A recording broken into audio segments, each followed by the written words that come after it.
தமிழ் செய்தி வாசிப்பாளர்கள் சங்கம் news reader ஆக்குறதோட மட்டும் அகாடமி வேலை முடிஞ்சிரும் நினைக்காதீங்க. அகாடமியோட ஸ்டூடெண்ட் ஆனோம், ஸ்டூடெண்ட்ல இருந்து நியூஸ் ரீடர் ஆனோம், நியூஸ் ரீடர் ஆனதுக்கு அப்புறம் எங்க சங்கத்தோட மெம்பர் ஆகணும். எவ்வளவோ விஷயங்களை மக்கள் கிட்ட கொண்டு போற நாங்க முக்கியமான விஷயத்த முதலே சொல்லி இருக்கணும் இல்லையா? ஆனா இத சற்று முன் கிடைத்த தகவலாக ஒரு பிரேக்கிங் நியூஸா சொன்னாதானே உங்க மனசுல எல்லாம் பதியும். இந்த டிஎன் ஹெட்லைன்ஸ் இந்த சேனலை மறக்காம பாருங்க, லைக் பண்ணுங்க, ஷேர் பண்ணுங்க, கமெண்ட் பண்ணுங்க, சப்ஸ்கிரைப் பண்ணுங்க.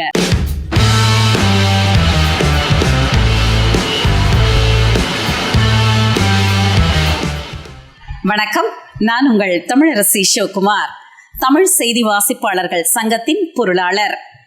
செய்தி வாசிப்பு, தமிழ் வாசிப்பு என் சுவாசிப்பு. அந்த சுவாசிப்பையே ஒரு வேலையாக எடுத்துக்கொண்டு உங்களை எல்லாம் தொலைக்காட்சியின் வழியாக செய்திகளை பரிமாறிக்கொண்டிருந்த எனக்கு இன்று பொருளாளராக உங்களை சந்திப்பதில் மற்றற்ற மகிழ்ச்சி. ஒரு சாதனை அப்படின்னு பார்த்தோம்னா கண்டிப்பா செய்தி வாசிப்பு. தமிழகம் முழுக்க, இந்தியா முழுக்க, உலகம் முழுக்க இருக்கும் மக்களிடம் செய்தியை அழகான தமிழில், செந்தமிழில் கொண்டு சேர்ப்பது செய்தி வாசிப்பாளர்கள் மட்டுமே. மெல்ல எம் தமிழ் இனி சாகும் என்ற வார்த்தையை பொய்யாக்க வந்தவர்கள் செய்தி வாசிப்பாளர்கள். அப்படி நாங்க எல்லாருமே எங்களோட லெஜண்ட் செய்தி வாசிப்பாளர்கள்னு சொல்லக்கூடிய Shobana Ravi ma'am, Senthamizharasu sir, Erode Tamizhanban sir, Fathima ma'am, Sandhya Rajagopal ma'am, Varadarajan sir என்று ஒரு பெரிய பட்டியல், நிஜந்தன் சார் என்று அந்த லெஜண்ட்ஸ் எல்லாம் எங்க கூட சேர்ந்திருக்காங்க அப்படின்றத முதல்ல பதிவு பண்ணிக்கிறேன். செய்தி வாசிப்பாளர்கள் சங்கம் இப்போ சமீபத்தில் எங்களுடைய 8வது ஆண்டு விழாவையும் நாங்கள் ரொம்ப சிறப்பாக கொண்டாடி மகிழ்ந்திருக்கோம். ஒரு சின்ன வாட்ஸ்அப் குரூப்பாக தாங்க ஆரம்பிச்சது. நிஜமாக சொல்கிறேனே, வாட்ஸ்அப் குரூப்பில் இந்த மாதிரி நியூஸ் ரீடர்ஸ் எல்லாம் சேர்றாங்க, நீங்களும் சேர்ந்துக்கிறீங்களா அப்படின்னு சொல்லிட்டு என்னோட ஃப்ரெண்டு கேட்டாங்க. நான் சொன்னேன் நிச்சயமா அப்படின்னு சொன்னேன். அப்போ திரு பிரபுதாசன் அவர்களை அவங்க எனக்கு மேற்கோள் காட்டி செய்தி வாசிப்பாளர்கள் எல்லாரையும் ஒருங்கிணைக்கணும் அப்படின்றதுக்காக தான் சார் இந்த குரூப் ஆரம்பிச்சிருக்காங்க. நாங்கள் அந்த நாள் முதல் இன்று வரை நான் பார்த்து வியக்கும் ஒரு தலைவராக டாக்டர் எஸ்.எம். பிரபுதாசன், தமிழ் செய்தி வாசிப்பாளர்கள் சங்கத்தின் தலைவர்.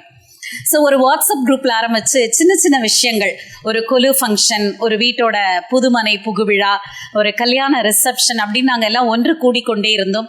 அதுக்கப்புறம் பார்த்தீங்கன்னா நம்மளோட பொதுச் செயலாளர் சண்முகவேல் சார், அவர் எல்லாருமே சேர்ந்து இந்த ஒரு சந்தோஷமான நிகழ்வுகளில் கலந்து கொண்டு எல்லாருமே நலம் விசாரித்து விட்டு செல்லாமல் சங்கமமாக இருக்கும் நாம் அத்தனை பேரும் சங்கமாக சேர வேண்டும் என்று அதுக்கப்புறம் சங்கமாக உருவாக்கியது செந்தமிழரசு சார் அவரோட வழிகாட்டுதலின்படி ஒரு சங்கமாக அங்கீகரிக்கப்பட்டு தலைவர், பொதுச் செயலாளர், துணை பொதுச் செயலாளர், துணை தலைவர்கள், பொருளாளர்கள், அதுக்கப்புறம் எக்ஸிக்யூட்டிவ் கமிட்டி மெம்பர்ஸ், செய்தி தொடர்பாளர்கள் என்று பல்வேறு பதவிகள் உருவாக்கப்பட்டு அப்புறம் அதுக்கெல்லாம் எலெக்ஷன்லாம் நடந்தது. ரொம்ப இன்ட்ரெஸ்டிங்காக இருந்தது. ஏன்னா மற்ற சேனல்ஸில் பார்த்துட்டு இவங்க நியூஸ் ரீடரா அப்படின்னு கடந்து போகாம நாம எல்லாருமே ஒரே குழுவை சேர்ந்தவர்கள் அப்படின்னு இங்க எல்லாருக்குள்ளேயுமே ஒரு நல்ல நட்பு இன்னைக்கு சேர்ந்திருக்கு. நாங்க எல்லாருமே ஒரு இனமாக, ஒரு பெரிய சொசைட்டியில நாங்க எல்லாரும் ஒண்ணு அப்படின்னு கை கூடி நிக்கிறோம் அப்படின்னா அந்த பெருமை அத்தனையும் தமிழ் செய்தி வாசிப்பாளர்கள் சங்கத்திற்கு தான் சேரும். அதுக்கப்புறமா ஒரு 2 வருடத்துக்கு முன்னாடி திரும்பவும் எலெக்ஷன் பார்த்தீங்கன்னா சைதாப்பேட்டை யானை வேளாங்கண்ணிஸ் அந்த ஸ்கூல்ல தான் எலெக்ஷன் நடந்தது. ரொம்ப பரபரப்பா, ஏன்னா இப்போ கூட நம்ம பார்லிமெண்ட் எலெக்ஷன் தேர்தல் திருவிழா மாதிரி தான் இருந்தது. எங்களோட தேர்தலும் நிறைய பொலிட்டிக்கல் லீடர்ஸ் எல்லாம் எங்களுக்கு வாழ்த்து சொன்னாங்க. ஸோ அப்படி தேர்தல் வச்சு ஜனநாயக முறைப்படி எல்லா பதவிகளுக்குமே பொறுப்பாளர்கள் நியமிக்கப்பட்டனர். இந்த எலெக்ஷன்ல தான் நான் பொருளாளராக அனைவராலும் தேர்ந்தெடுக்கப்பட்டேன். அது ஒரு சந்தோஷமான விஷயம். நாங்கள் வாட்ஸ்அப் குரூப், அதுக்கப்புறம் எல்லா நலத்திட்ட உதவிகள், அதுக்கப்புறம் ஒரு வீட்லேயும் என்ன நடந்தாலும் அங்கே நாங்கள் எல்லாருமே இருந்து நாங்கள் இருக்கோம் அப்படின்னு சொல்லியிருக்கோம். சில விஷயங்களை மேற்கோள் காமிக்கணும் அப்படின்னா, கஜா புயல் நேரத்தில் புதுக்கோட்டை வரைக்குமே போயிட்டு செய்தி வாசிப்பாளர்கள் எல்லாம் அங்கே பாதிக்கப்பட்ட மக்களுக்கு எங்களால் முடிந்த உதவியை நாங்கள் செய்து வந்தோம்னு சொல்லணும். அப்புறம் இந்த கோவிட் காலகட்டத்தில் நாங்கள் எல்லாருக்குமே அந்த இன்ஜெக்ஷன் அது போடுறதுக்காக, அந்த தடுப்பூசி போடுறதுக்காக ஒரு கேம்ப் நடத்தினோம். அதில் சட்டமன்ற உறுப்பினர் அவர் கலந்து கொண்டார், தியாகராய நகர் சட்டமன்ற உறுப்பினர் அவர்கள். அதுக்கப்புறமா ஒவ்வொரு நிகழ்ச்சியிலும் பார்த்தீங்கன்னா நாங்கள் எல்லாருமே ஒன்று சேர்ந்து மக்கள் மக்களுக்கு தேவையான விஷயங்களை கொண்டு போறதுல. அப்புறம் வெள்ளம் அந்த டைம்ல பாத்தீங்கன்னா மக்கள்லாம் நிறைய கஷ்டப்பட்டாங்க. அப்போ செய்தி வாசிப்பாளர்கள்லாம் ஒன்று சேர்ந்து அவர்களுக்கு தேவையான மளிகை பொருட்கள், அப்புறம் மருத்துவ உபகரணங்கள் இதெல்லாம் கொடுத்தாங்க. எந்த இடத்துல அந்த நேச்சுரல் கலாமிட்டிஸ் அப்படின்னு எதிர்பாராத விதத்துல ஒரு சோகம் நிகழும் பொழுது அங்க செய்தி வாசிப்பாளர்கள் சங்கம் முன்னாடி நின்று நாங்க இருக்கோம் அப்படின்னு மக்களுக்கும் தெரிவிச்சிருக்கோம். எங்களோட சக செய்தி வாசிப்பாளர்கள் வந்து ஒரு கஷ்டத்துல இருந்தாங்கன்னா அங்கேயும் நாங்க போய் நின்று இருக்கோம். அவங்களோட வீட்டு விசேஷத்துலலாம் முதல் வரிசையே எங்களோடது தான்ற மாதிரி சீர்வரிசையோட போய் நின்றுருக்கோம். அதெல்லாம் ரொம்ப சந்தோஷமான விஷயங்களா இருந்தது. அப்படி கடந்து வந்துட்டே இருந்த ஒவ்வொரு விஷயமா நாங்க அதுக்கப்புறம் அந்த ஒரு மைல் ஸ்டோன் அப்படின்னே சொல்லலாம். TSVS அகாடமி, தமிழ் செய்தி வாசிப்பாளர்கள் சங்கத்தின் மாபெரும் படைப்பான தமிழ் செய்தி வாசிப்பு பயிற்சி மையம். அது வந்து 2 ஆண்டுகளுக்கு முன்னர் வந்து தொடங்கினோம். மாண்புமிகு பள்ளி கல்வித்துறை அமைச்சர் அன்பில் மகேஷ் பொய்யாமொழி அவர்கள் வந்து அவருடைய திருக்கரங்களால், அப்புறம் சோபனா ரவி மேம் அவங்க எல்லாருமே ஒன்றா இணைந்து எங்களுக்கு இந்த அகாடமியை தொடங்கி கொடுத்தாங்க. நிறைய பேருக்கு கனவு இருக்கும் நியூஸ் படிக்கணும் அப்படின்னு சொல்லிட்டு, ஆனால் எப்படி அதற்கான பயிற்சியை எடுத்துக்கொள்வது அப்படின்னு தெரியாமல் நிறைய பேர் அந்த கேள்வியோடவே அவங்களோட கனவாகவே வச்சுட்டு போயிட்டு இருந்தாங்க. ஆனால் இந்த அகாடமி தொடங்கிய பிறகு நாங்கள் எல்லாருமே சேர்ந்து, இப்போ பிரபுதாசன் அவருடைய கனவு திட்டம் அப்படின்னே சொல்லலாம், அதோடு சேர்ந்து செய்தி வாசிப்பாளர்கள் எல்லாம் நாங்கள் வந்து ஓகே நம்ம எல்லாரும் சேர்ந்து பண்ணலாம் அப்படின்னு முடிவெடுத்து அதற்கும் வந்து பொறுப்பாளர்கள்லாம் நியமிக்கப்பட்டு நாங்கள் வந்து 40 மணி நேர பயிற்சி அந்த அகாடமியில் நாங்கள் கொடுத்துட்ருக்கோம். என்னென்ன பயிற்சிகள் பார்த்தீங்கன்னா நியூஸ் ரீடிங், ஆங்கரிங், அதுக்கப்புறம் VJ, RJ, sub editing, makeup, reporting, இப்படி அத்தனை துறைகளிலும் ஒருத்தருக்கு வந்து பேஷன் இருக்குன்னா அந்த பேஷனை சரியாக வடிவமைச்சு செய்தி வாசிப்பா எப்படி உட்காரணும், எப்படி பார்க்கணும், எப்படி அந்த செய்தியை அணுக வேண்டும், உச்சரிப்பு எப்படி இருக்க வேண்டும், நம்மளோட உடை எப்படி இருக்க வேண்டும். செய்தி என்பது நிச்சயமாக அந்த ப்ராம்ப்டர்ல என்ன இருக்கோ அதை படிக்கிறது மட்டும் இல்லை, அந்த செய்திகளில் நமக்கு இருக்கிற ஆர்வம், அந்த செய்தியை சரியாக மக்களிடையே கொண்டு சேர்க்க வேண்டும் என்ற பொறுப்பு, அந்த ஆளுமை.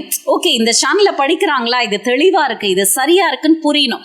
செய்தியை தெரிந்தவர்களுக்கு மட்டுமல்லாமல் அந்த செய்தியை பற்றி ஒன்றுமே தெரியாதவர்களுக்கு அந்த செய்தியை தெளிவாக செய்தி வாசிப்பாளர்கள் கொடுக்கின்றார்கள் என்றால் அது நிச்சயம் பாராட்டுக்குரியது. எங்களுக்கு முன்னாடி இருந்த முன்னேர் அவங்கெல்லாம் எங்களை வழி நடத்தினாங்க. இப்போ எங்களுக்கு அடுத்த இளைய தலைமுறை அவர்களை வழி நடத்த வேண்டிய தலையாய பொறுப்பு எங்களுக்கு இருக்கிறது அப்படின்றத புரிஞ்சுக்கிட்டு நாங்கள் ஆரம்பிச்சது தான் TSVS அகாடமி. அந்த அகாடமியில் இப்போ பார்த்தீங்கன்னா 6 பேட்ச் தாண்டி மாணவர்கள் போயிட்டு இருக்காங்க. ஒரு ஆசிரியருக்கு பெருமையே என்னுடைய மாணவன் வந்து ஒரு உயர்ந்த நிலையில இருக்கான், சாதிச்சிருக்கான் அப்படின்னு சொல்றது. அப்படி நிஜமாவே எங்க அகாடமியில வந்து பயிற்சி எடுத்துக்கிட்ட மாணவர்கள் பார்த்தீங்கன்னா இப்போ தமிழகத்தில் இருக்கின்ற அத்துணை தொலைக்காட்சிகளிலும் தலை சிறந்த தொலைக்காட்சிகளில் இன்டர்ன்ஸா போயிட்டு அதுக்கப்புறம் அங்கேயே எம்ப்ளாயியா மாதிரி செய்தி வாசிப்பாளராக, அதுக்கப்புறம் சப் எடிட்டிங்ல, ரிப்போர்ட்டிங்ல, ஆங்கரிங்லலாம் நிச்சயமாக சாதித்து கொண்டிருக்கிறார்கள்.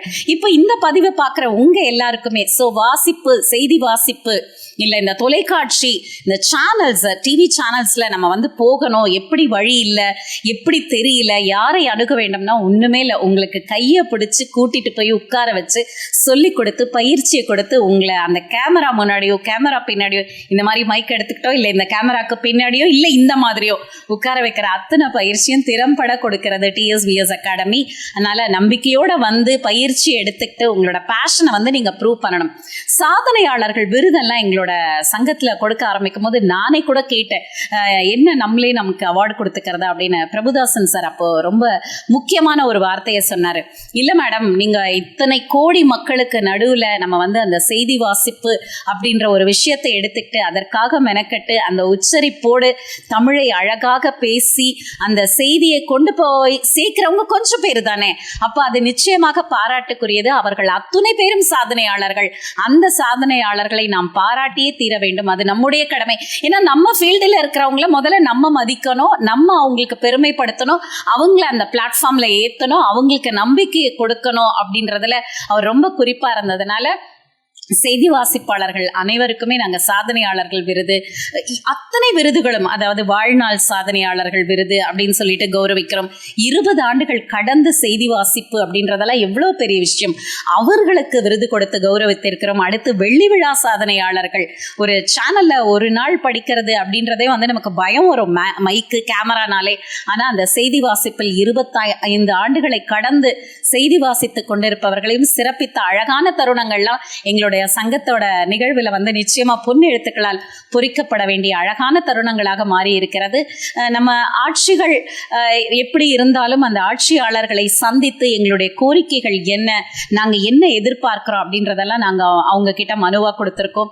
அத்துணை பேருமே எங்கள் மேலே ஒரு நல்ல அன்போட, ஏன்னா பலவித சேனல்ல இருந்தாலும் அந்த பலவித மலர்கள் மாலையாக சேரும் பொழுது அந்த மாலைக்கே ஒரு அழகு வரும் இல்லையா? அதே மாதிரி தான் நாங்கெல்லாம் வந்து வேற வேற சேனல்ல இருந்தா கூட, ஆனா அந்த சங்கம்ன்ற ஒரே மாலையில இணையும் பொழுது எங்களை பார்க்குறவங்களுக்கு அது ரொம்ப சந்தோஷமா இருக்கு. பரவாயில்ல, நீங்க 2 பேரும் வேற வேற சேனல் நியூஸ்ல இருக்கும்போது வேறு வேறு விதமான செய்திகளை படிப்பீங்க, அப்புறம் நேர்காணல்ல வேற வேற விதமான கருத்துக்களை வெளியிடுவீங்க, கருத்துக்களை உள்வாங்குவீங்க.